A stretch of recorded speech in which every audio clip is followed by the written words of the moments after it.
Magandang oras mga ka-Good News Daily TV. Meron tayong bigyan ng reaksyon dito. Parang hindi ako makapaniwala na binubomba na ng Amerika ang mga infrastructure sa Iran sa oras na ito.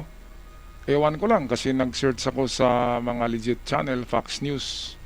Hindi pa nang bubomba ang Amerika pero meron akong nababalitaan mga kababayan na itong meron daw binomba na dalawang oil tanker ang Iran. Kaya gumanti daw ang Amerika dahil nga ang Amerika ay nag-i-escort, di ba? Nag-i-escort ng mga tanker through Project Freedom. Nag-i-escort ang Amerika. Kaya kung bombahin ng Iran, ng IRGC yung tanker na ini-escortan ng destroyers ng Amerika, ay talagang gaganti ang Amerika.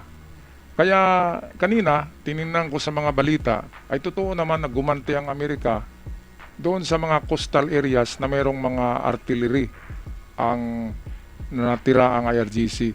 Ngayon, bakit merong pang natirang mga maliliit na missiles ang IRGC at bakit meron na silang interceptors ngayon? Meron na nga interceptors ang IRGC which is noon nawala. Dahil diyan sa pag-smuggle ng China sa kanilang mga interceptors missiles. Nag-smuggle sila habang merong peace talks at ceasefire ay merong nakalusot na mga barko-barko na mga manpads missile, yung dito lang nilagay sa balikat, parang mga RPG, pero mga missiles yun na pwedeng magpabagsak ng mga eroplano at pwede ring interceptors of missiles. Kaya ito ngayon ang armas ng IRGC na bago galing ng China, smuggled habang merong ceasefire na 2 weeks at nakapasok ng Iran. Okay, kaya ito meron tayong balita dito, ewan ko lang kung fake news ito o totoo, galing sa Times Now channel sa India. So ito, explosions heard in Tehran, Bandar Abbas and Minab. Dami daw sumasabog sa Bandar Abbas at Minab.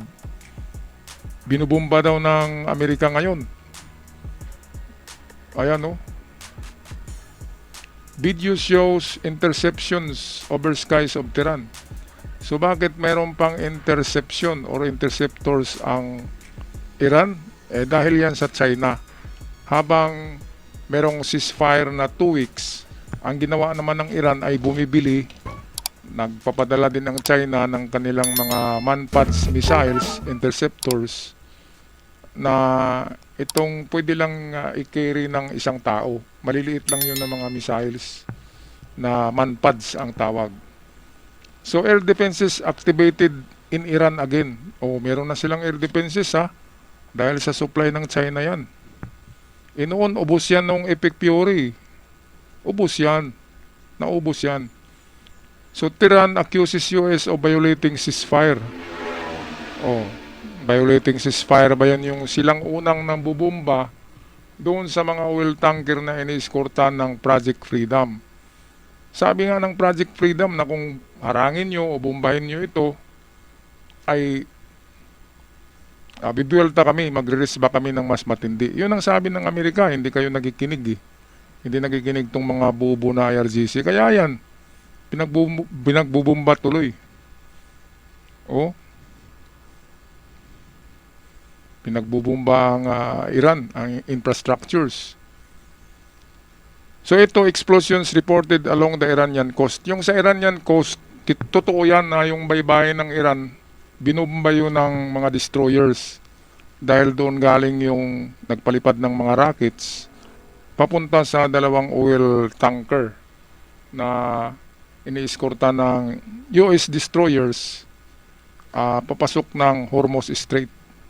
Kaya yun ay ganti lamang yun ng Amerika. Pero hindi ko pa nababalitaan na pati mga tulay, pati mga power grid, pati mga water salination ay binumba ng Amerika. Hindi ko nabalitaan yun. Ang nabalitaan ko ay totoo yung gumanti ang US Navy at tinarget yung nasa coastal area. So totoo yan. Pero hindi talaga ito yung parang Epic Fury. Okay. Tension explode in the Middle East. Ito pinasubrahan naman yung in the Middle East, hindi naman Middle East, diyan lang sa Hormuz .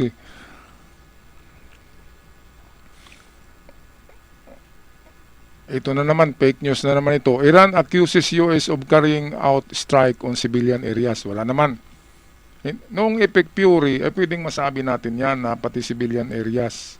Kasi meron ang nagtatago na mga IRGC sa ilalim ng ospital, sa ilalim ng mosque, sa ilalim ng paaralan. Kaya binumba din yun ng Israel.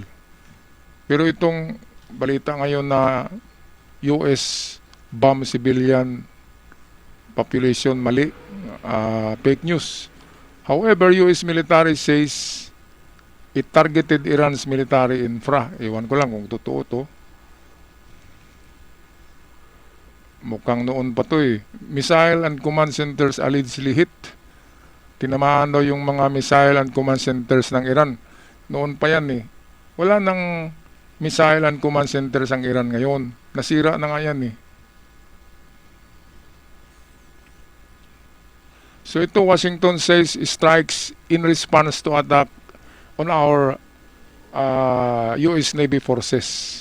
So ito yung totoo na dahil sa pag-atake ng IRGC sa nag-escort ng oil tankers at inatake nila pati yung destroyers, ay nag-response ang Amerika at pinagbubumba yung lugar kung saan ang galing yung mga rockets.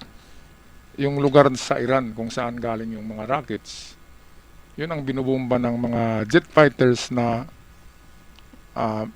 lulan ng strike group ng itong aircraft carrier na nariyan sa Hormuz. Kaya nga nung isang araw, di ba, pinalubog ng Amerika yung 6 na Mosquito fleet, Mosquito speedboats ng Iran, pinalubog kaagad dahil hinarang nila yung escort ng US Navy at ng oil tanker. US military says it intercepted Iranian attacks on Navy ships. Ito, totoo to. Talagang tinarget ng Iran ang US Navy ships, pero na-intercept. So self-defense ang ginawa ng Amerika. Dahil nga inunahan sila eh. Tapos sinabi ng Iran na, oy, lumabag sa kasunduan na ceasefire. Sila yung unang nagpakawala ng missiles, di ba mga kababayan? Yes. Ang Iran ang unang gumawa ng paglabag. Ang Amerika ay pangalawa lang. Pero mas matindi, risk back lang yun, self-defense.